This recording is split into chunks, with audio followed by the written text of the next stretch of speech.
அழைக்கிறது. ஓடி வாருங்கள், ஓடி வாருங்கள். மகிழ் தமிழ், மகிழ் தமிழ், நாடி வாருங்கள். மகிழ்ந்து படிக்கவும், தமிழை வளர்க்கவும். அது தமிழ், அது தமிழ் உங்களை அழைக்கிறது. ஓடி வாருங்கள், ஓடி வாருங்கள். மகிழ் தமிழ், மகிழ் தமிழ், நாடி வாருங்கள். மகிழ்ந்து படிக்கவும், தமிழை வளர்க்கவும். மகிழ் தமிழ், மகிழ் தமிழ் உங்களை அழைக்கிறது. ஓடி வாருங்கள்.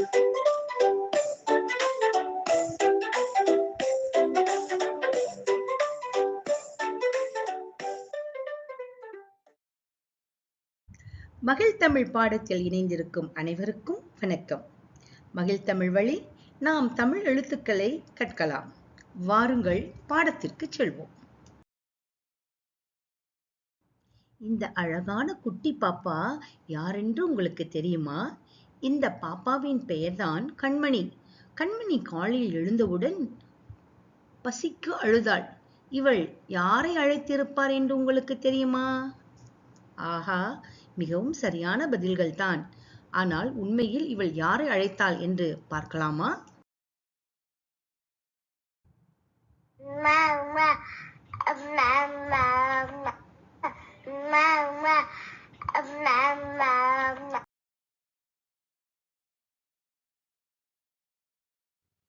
ஆம், கண்மணி தன் அம்மாவை தான் அழைத்தாள்.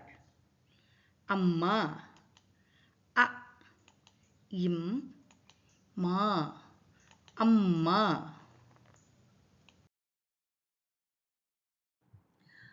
அம்மா கண்மணிக்கு பால் கொடுக்க மாட்டின் பாலை கறக்கிறார்.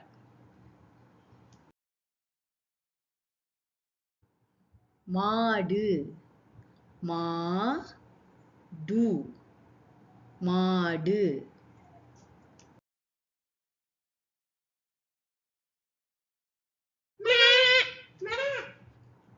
மே மே என்ற சத்தம் கேட்டது.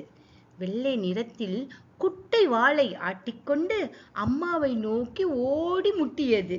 அது என்னவென்று உங்களால் சொல்ல முடியுமா? சரியாக சொன்னீர்கள், அது ஆடுதான். அம்மா ஆட்டை கட்டி அணைத்து நெற்றியில் முத்தமிட்டார். அதனுடன் கொஞ்சி விளையாடினார். ஆடு. ஆ டு, ஆடு.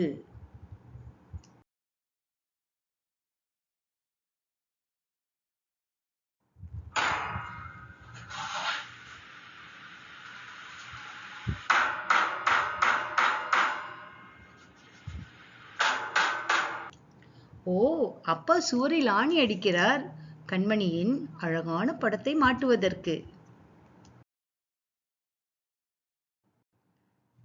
ஆணி.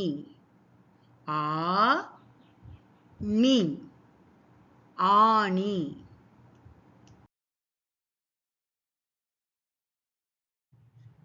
இதுவரை மகிழ் தமிழ் பாடம் ஒன்றில் கற்ற எழுத்துக்களை மீட்டுணர்வோம். அ இம் மா டு, ஆ நீ. இன்று கற்ற எழுத்துக்களிலிருந்து நாம் புதிய சொற்களை காண்போமா? மா என்றால் மாம்பழம். அணி என்றால் சட்டை போடுதல். ஆமாம் என்றால் சம்மதம் தெரிவித்தல். மாமா என்றால் அம்மாவின் அண்ணன் அல்லது தம்பி முறையாகும்.